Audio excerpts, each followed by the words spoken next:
from the mountain to the prairie to the ocean. Welcome to the Watchdog Report. My name is Ed Ciffone, Yorktown Watchdog, and President of the United Taxpayers of Yorktown. I always like to put my signs up. You're going to see 3 of them. This is the Watchdog Territory.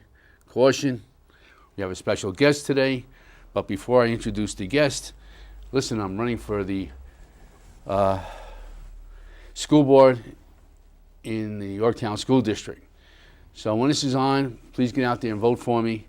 This is my 12th time. And listen, my guest is the person that made me the Yorktown Watchdog. Rick Pezzullo, thank you for coming. How you doing? Now, you go way back. So let's just start your editor-in-chief of the Examiner now. Yes. Okay. So let's go all the way back. What was it, the, what was the news? North County News. North County News. Oh, there you go. Okay. So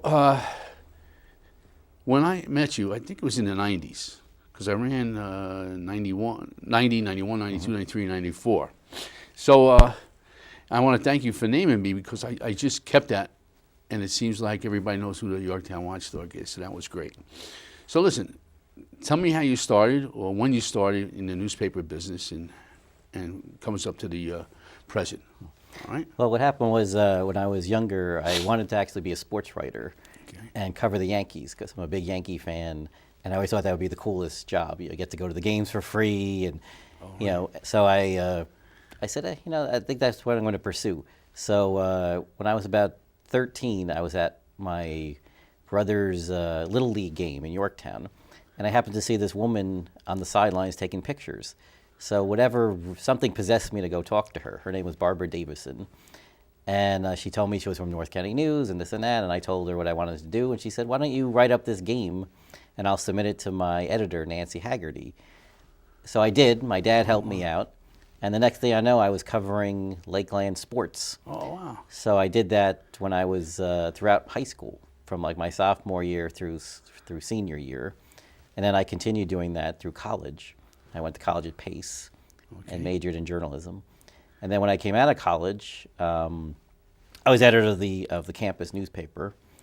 There was an opening for a news writer at the North County News. Okay. Now, I was a little bit hesitant because I'd never covered government or schools or anything like that. But Nancy, who became the editor at the time, thought I'd be good. So at first it was a little tough, growing pains going from sports to hard news. But eventually I, got the bug, and I became the Cortland beat writer. And I really did that from like 87 till 96. And then I became managing editor of the North County News when Nancy left. I remember and Nancy. I served 10 years as managing editor of North County News till 2006. Okay, then somebody came in and stirred up the pot. Somebody did come up and stir up the pot and kind of got rid of a lot of our people. And so I just said, I put too much of my time and effort into this paper. I'm not going to see this go down the drain. So I moved on. I ended up having to. But let me mention who that was, because Bruce Apar, when he came in, he did it like with a hatchet and just chopped people. I remember, and the end result is no paper no more for the North County News. So that ends it right there. Yeah, I mean, what happened was, he became the publisher of the paper, and people we were all, pleased because we knew Bruce through his efforts with the Harrison Apar Foundation. Right. We editorially helped them get the field, so we considered him a friend. Right. And then after a couple of weeks, all of a sudden he turned on everybody, and he got rid of a sports writer, then he got rid of Ray Gallagher, who was very popular. Right. And down the line, and then at one point he demoted myself and my assistant at the time, Martin Wilbur, for no apparent reason, just for power. And so, I personally just couldn't sit there and take that anymore. So I moved on, and eventually, you saw what happened to the North County News. And right, but I also seen that all those guys went to one paper. Right? Yeah, well, one of my former reporters at North County News, Adam Stone, ended up starting his own paper, The Examiner, right. along with Martin, and now it's flourished into 4 different editions. Wow. And I came on board, I was a freelancer for a while, and then about 2 years ago, I became the editor of the Northern Westchester Examiner. And I feel like I never left. I'm working with the same people, and that's why people embrace the paper. If it hits the stands on Tuesday, it's gone by Wednesday, because there's really a lack of community news out there these days, and it's really a kind of a rebirth of the North County News, just in a with the smaller same guy. version. So people know us, they trust us, they know we know what we're doing, and I think that's why it's successful. Yeah. So listen, folks. That's the North County News. And No, Northern Westchester Examiner. Northern Westchester. Why is it Northern Westchester? Is that what it's always been? I thought it was just the Examiner. Well, the Examiner is that was the first edition, which was in Mount Kisco, Bedford, Pleasantville. This is a different edition, which covers Yorktown, Peekskill, Cortland, Ossining, Somers. Then we have a White Plains Examiner and a Putnam Examiner. Oh, So there's wow. actually 4 separate editions, but that- Adam that- oversees all of them. So that covers most of Westchester. Is that everything is in Westchester? Northern Westchester? Yeah, except for this particular paper, my paper right. covers, as you can see there, Cortland, Yorktown, Somers, right. Ossining, Peekskill. Buchanan, This kind of Croton. area. Okay. Yeah. So that's really got really big, Yeah. and this doesn't cost anything. No, it's free, which I think is Amazing. one of the draws that you get a whole lot of community news for nothing. For nothing. So, yeah. and I mean, in a sense, it could be a draw because people have to actually go somewhere to find it. But people have found there's plenty of locations all over the place, from libraries to supermarkets to delis to wherever there's people there, you could usually find the paper. But you got to get it early, otherwise you run out. So. Yeah. So that's good. So I know if I go to a pizza shop in Yorktown, I see it. If I go to town hall, it's in there. So it's the diners. So it's pretty well visible out. Yeah, So it's very popular, and it's we're all journalism majors. We all have a lot of experience. We're not just some Johnny come lately. We all know what we're doing. So I think that's why people like it. So you got on this about 2 years ago? Yeah, as I said, I was freelancing for a while, Oh, and then okay. 'Cause you there was are- an opening at the paper, and Adam asked if I would come aboard, and I, jumped at the opportunity, and I'm glad I did because I feel like I've, back home, so to speak. So there's a lot of stories in these towns. So what do you think was the biggest issue?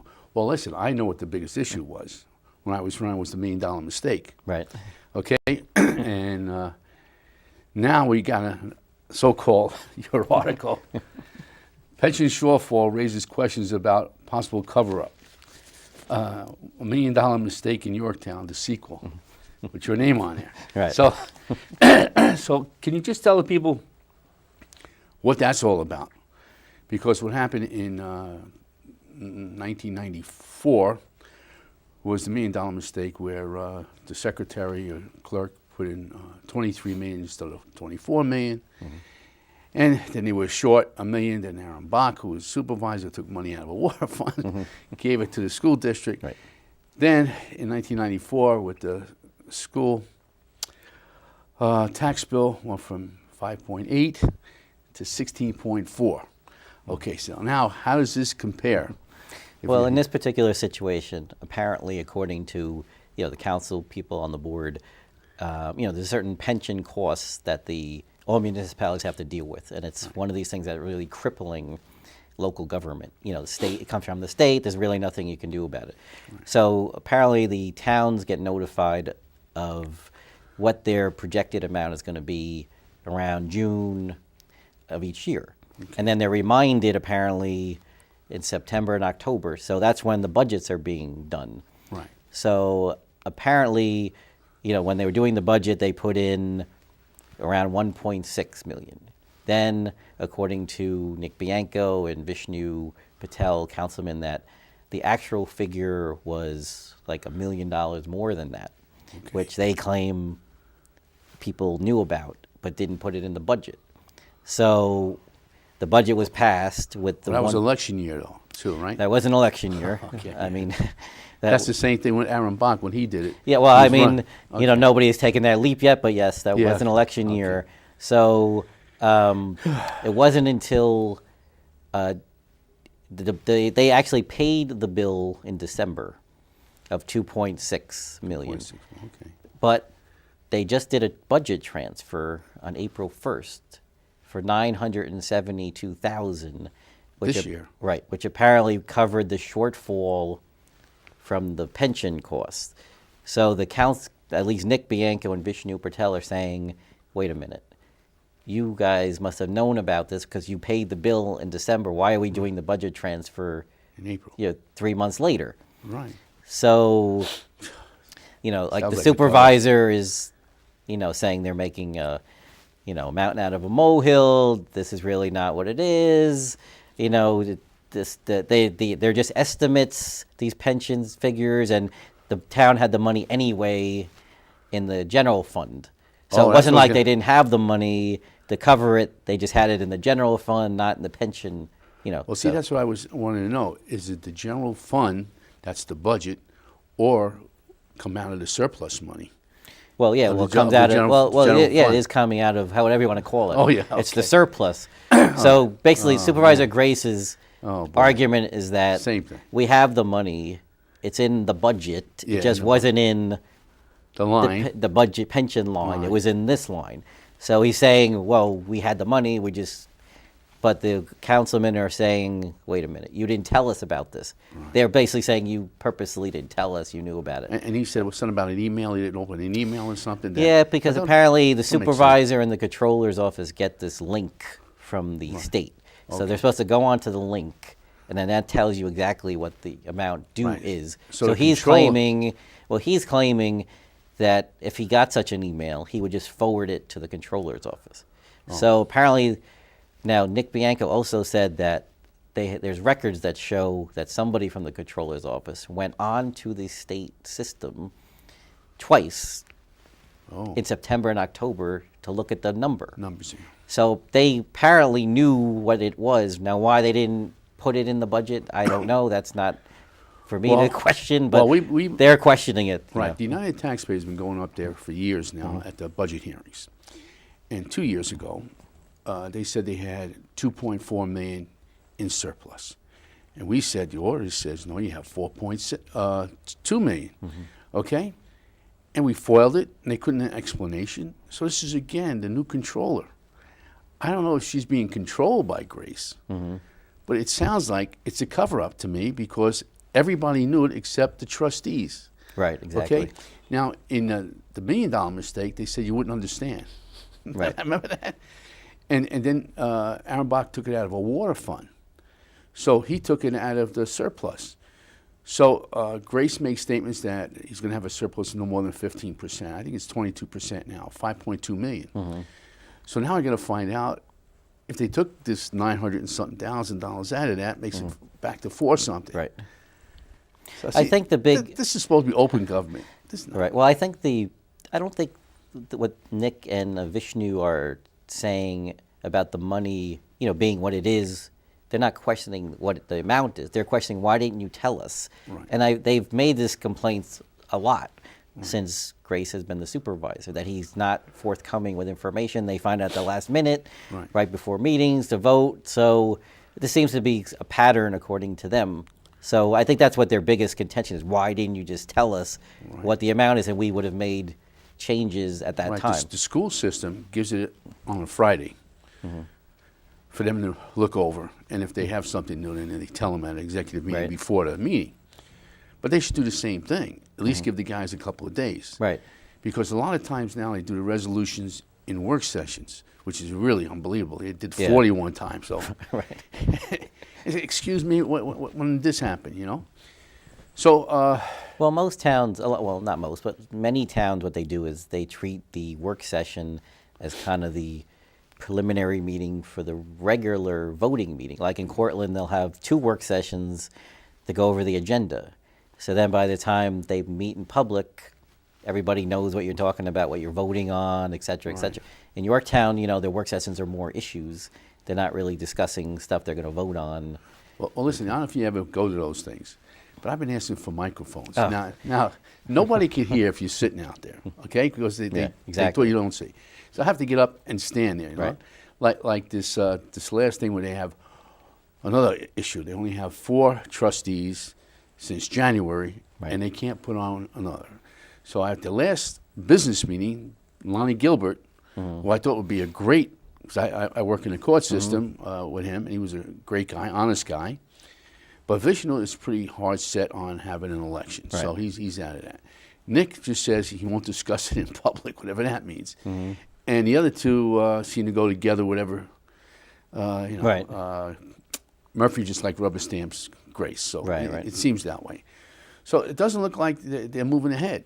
Well, I think what it is they're at loggerheads. You know, it's because Vishnu and Nick know that whoever this third person is, you know, obviously the supervisor would probably want somebody who shares his philosophy, his agenda, you know, for various things.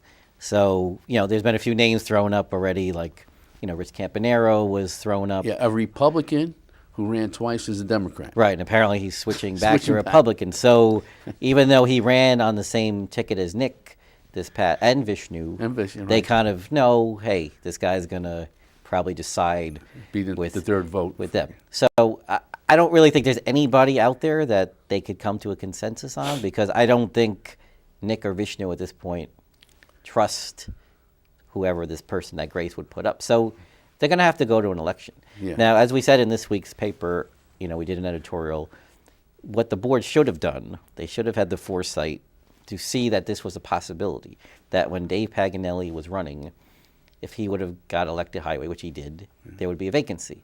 Now, there could have been two vacancies. If Nick Bianco would have been elected supervisor, then there would be another vacancy, right? Because Grace would have been out, so there would have been two vacancies. So what they should have done at that time, somewhere last year, is say, wait a minute, we need this local law. It doesn't mandate that they have a special election. All it does is give you the option of having an election in case of this situation. Now they're doing everything backwards. So now, because of timing, they can't even have a special election until November. So here's a whole year they're going to go through without, you know, a person. Now, what's puzzling to me is that the supervisor is against even this law, this legislation. He just thinks he's against that the board is put in by the people, and that they should have, the board should pick the person.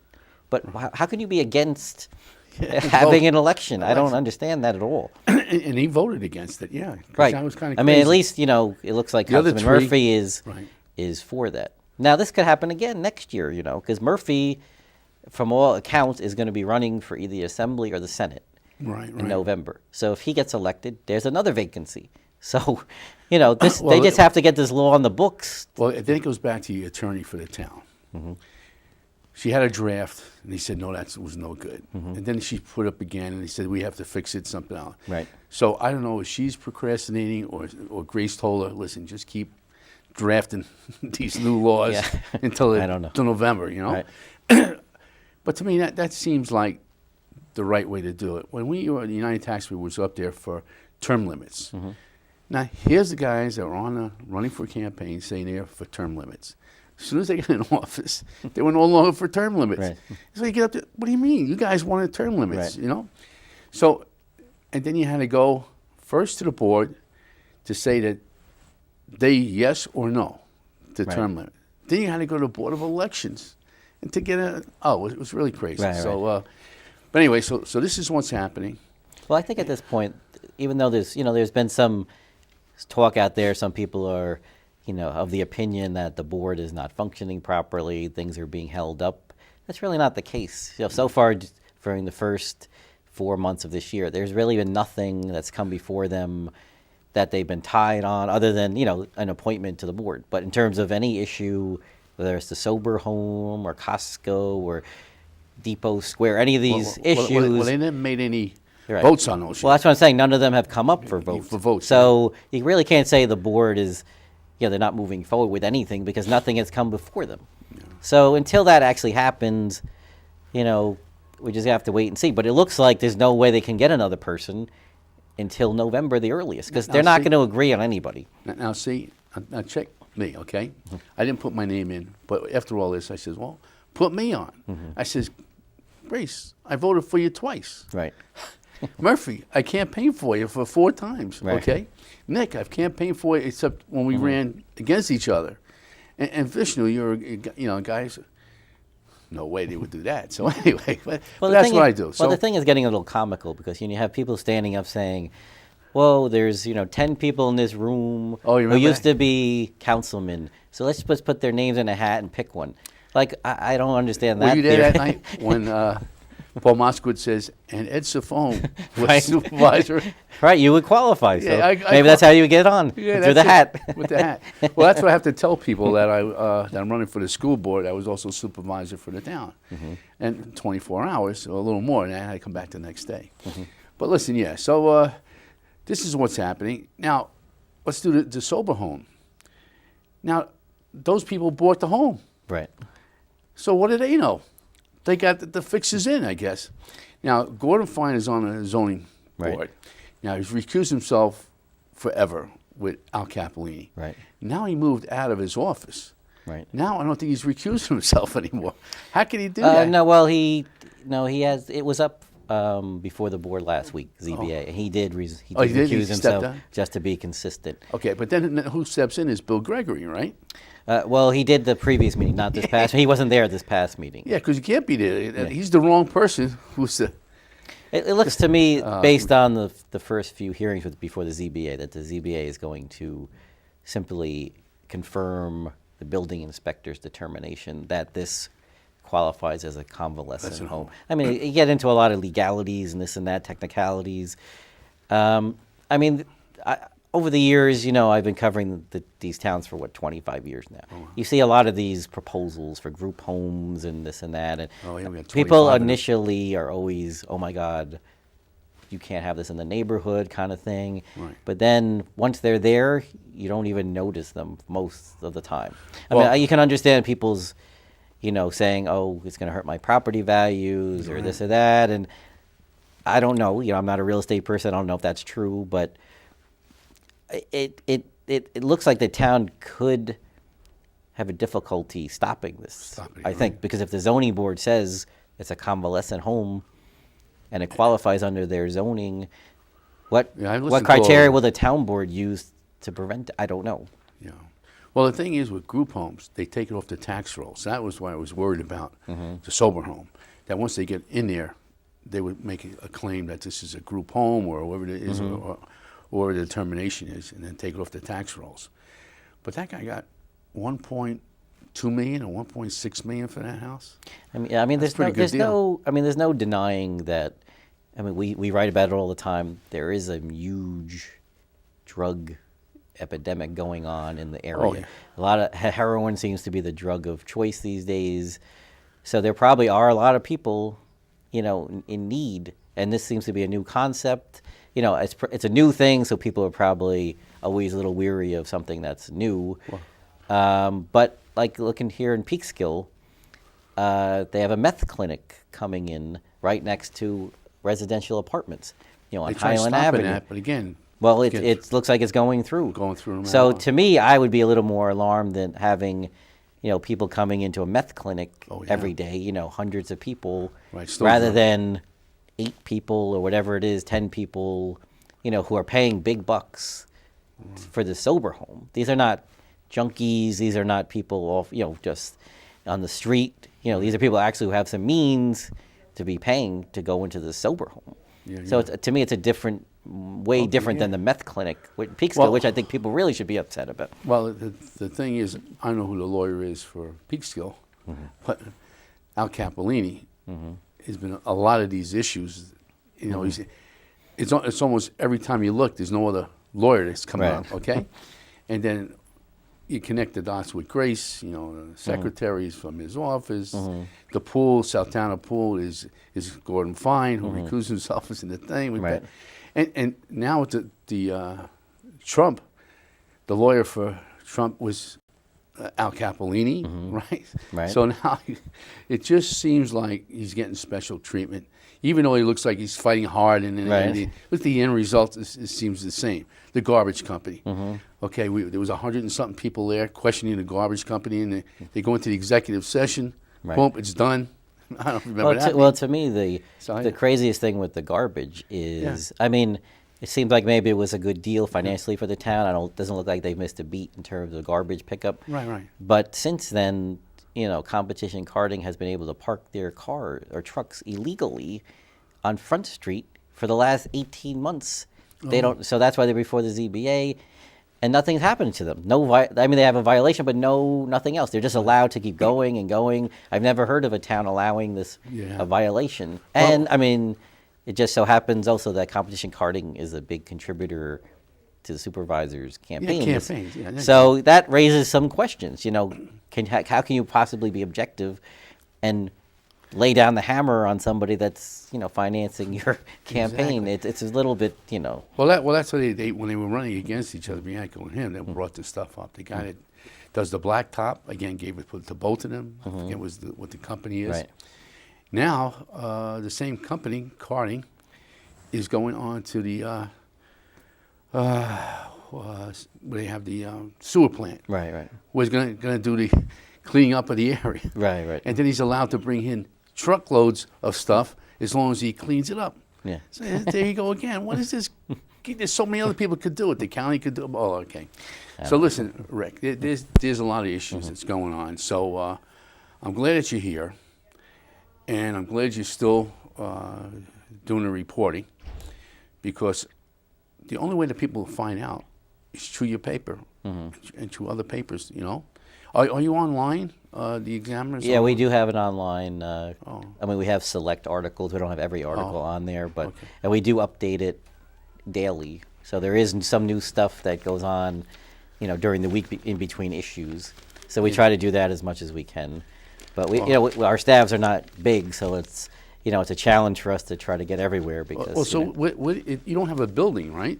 How do you? No, we're kind of a virtual operation. We all kind of work out of our homes, and so that's the way of the world these days. All newspapers and online stuff. Most of them are, that's how it works.